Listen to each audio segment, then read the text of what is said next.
اعوذ باللہ من الشیطان الرجیم بسم اللہ الرحمن الرحیم۔ اللہ کے نام سے شروع جو بڑا مہربان نہایت رحم والا ہے۔ دنیا والوں پر اپنا دکھ ظاہر مت کرو، کیونکہ وہ وہاں چوٹ ضرور مارتے ہیں جہاں پہلے سے زخم ہو۔ لوگ ہمارے اندر ہمارا دکھ تلاش نہیں کرتے، ان کو اس تماشے کی کھوج ہوتی ہے جو ہمارے ساتھ ہوا۔ دکھ کی سختیاں چہرے سے تو رخصت ہو جاتی ہیں، لیکن انسان کے اندر داخل ہو کر اس کے گوشے گوشے کو ویران کر دیتی ہیں۔ ایک شخص حضرت علی رضی اللہ تعالیٰ عنہ کی خدمت میں پیش ہوا اور کہنے لگا، یا علی، آپ صلی اللہ علیہ وآلہ وسلم فرماتے ہیں کہ اللہ تعالیٰ نے زمین پہ ہزاروں نعمتیں انسانوں کے لیے پیدا کی، تو یہ دکھ تکلیف اللہ تعالیٰ نے کیوں پیدا کی؟ تو حضرت علی رضی اللہ تعالیٰ عنہ نے فرمایا، اے اللہ کے بندے، شکر کرو کہ اللہ تعالیٰ نے دکھ کو پیدا کیا۔ اللہ تعالیٰ کی عظیم نعمتوں میں سے ایک نعمت دکھ ہے۔ تو وہ شخص کہنے لگا، یا علی، دکھ بھی نعمت ہے؟ تو حضرت علی رضی اللہ تعالیٰ عنہ فرمانے لگے، اے شخص، دکھ انسان کو مضبوط بناتا ہے اور خوشیاں انسان کو کمزور کرتی ہیں۔ اللہ تعالیٰ جس انسان کو نوازنا چاہتا ہے، عظیم مقام دینا چاہتا ہے، تو اسے تکلیف، دکھ اور درد کی راہ بخشتا ہے، تاکہ وہ مضبوط بن کے اتنا سیکھ لے کہ اپنی منزل تک جا پہنچے۔ یاد رکھنا، انسان کا دکھ انسان کو سکھانے کے لیے ملتا ہے، لیکن افسوس تو یہ ہے کہ انسان اس دکھ کی وجہ سے روتا رہتا ہے۔ انسان دکھ اور درد کی وجہ سے کتنا بھی روتا رہے لیکن ختم نہیں ہوگا، کیونکہ دکھ انسان کو رلانے کے لیے نہیں بلکہ انسان کو سکھانے کے لیے آیا ہے۔ جب تم اس دکھ سے سیکھ لو گے جو وہ تمہیں سکھانا چاہتا ہے، تو تمہارا دکھ خود بخود ختم ہو جائے گا۔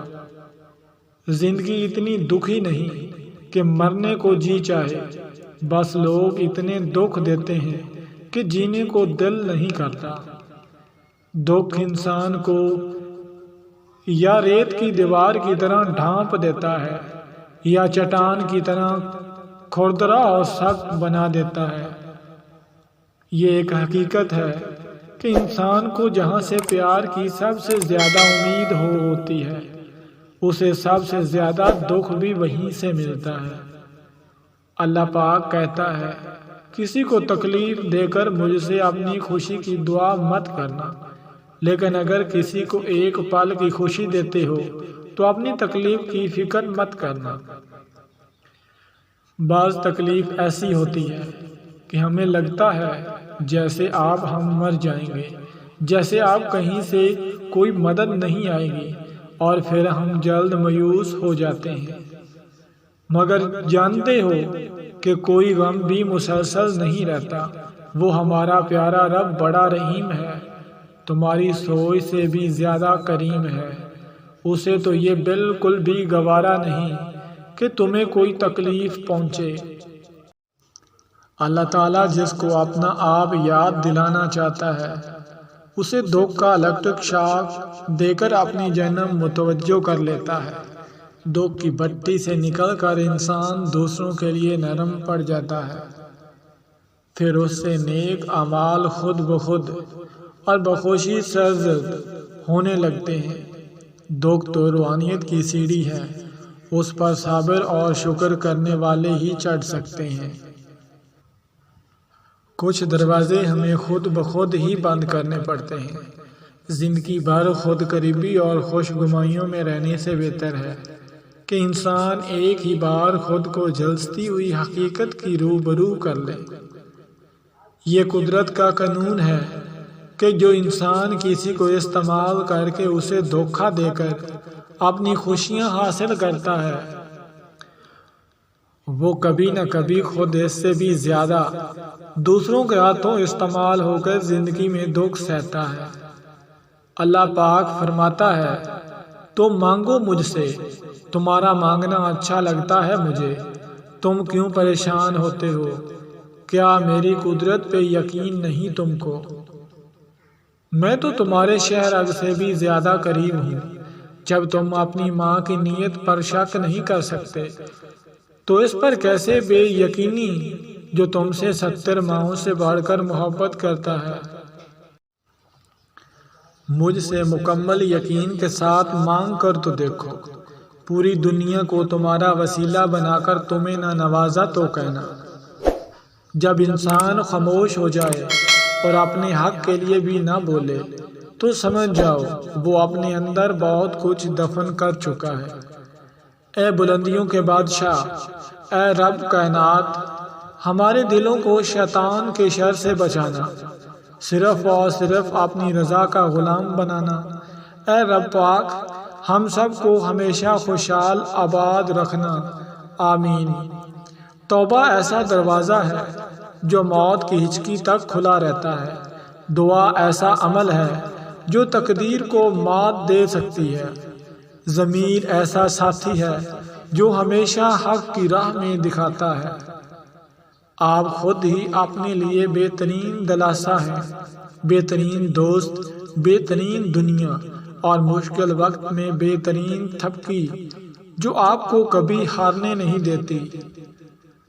کبھی کبھی ہم خود سے بھی اتنا دور ہو جاتے ہیں کہ چاہتے ہوئے بھی اپنے من میں جھانک نہیں پاتے۔ بیزاری کی ایک کیفیت نہیں، مکمل اذیت ہے۔ انسان دنیا میں جتنا مرضی تکبر کر لے، آخرکار اس گوشت نے کیڑوں مکوڑوں کی غذائی بننا ہے، ہڈیوں نے بوسیدہ ہو کر مٹی کے نیچے ہی جانا ہے۔ یا رب، تو ہی اول، تو ہی آخر، تو ہی ظاہر، تو ہی باطن، ایک اور کرم فرما مجھ پر، میرے سارے زنگ اتار یا رب، اور اپنا رنگ چڑھا مجھ پر۔ ندامت اور توبہ کا ایک آنسو اس مقام تک لے جاتا ہے جہاں پہنچنے کے لیے برسوں کی محنت اور عبادت درکار ہوتی ہے۔ دنیا میں کبھی کسی اچھے انسان کو تلاش مت کرنا، خود اچھے بن جانا۔ ہو سکتا ہے آپ کے اس کام سے کسی اور کی تلاش ختم ہو جائے۔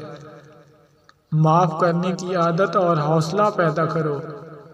یہ تو اللہ پاک کا کرم ہے کہ اس نے انسان کے گناہوں کی پردہ پوشی کی۔ اگر تمہارے درمیان ایک دوسرے کے گناہ ظاہر ہو جاتے تو تم ایک دوسرے کو دفن بھی نہ کرتے۔ کسی کو چاہنا ہو تو دل سے چاہو، زبان سے نہیں، اور کسی پر غصہ کرو تو صرف زبان سے، دل سے نہیں۔ اللہ پاک کہتا ہے، کسی کو تکلیف دے کر مجھ سے اپنی خوشی کی دعا مت کرنا، لیکن اگر کسی کو ایک پل کی خوشی دیتے ہو تو اپنی تکلیف کی فکر مت کرنا۔ بعض تکلیف ایسی ہوتی ہے کہ ہمیں لگتا ہے جیسے اب ہم مر جائیں گے، جیسا اب کہیں سے کوئی مدد نہیں آئے گی، اور پھر ہم جلد مایوس ہو جاتے ہیں۔ مگر جانتے ہو کہ کوئی غم بھی مسلسل نہیں رہتا۔ وہ ہمارا پیارا رب بڑا رحیم ہے، تمہاری سوچ سے بھی زیادہ کریم ہے۔ اسے تو یہ بالکل بھی گوارا نہیں کہ تمہیں کوئی تکلیف پہنچے۔ ویڈیو اچھی لگے تو ویڈیو کو لائک، اور ہمارے چینل کو ابھی تک سبسکرائب نہیں کیا تو ہمارے چینل کو سبسکرائب کر دیں۔ نیکسٹ ویڈیو میں ملتے ہیں، اپنی دعاؤں میں یاد رکھیے۔ ہمیں اجازت دیجیے، اللہ حافظ۔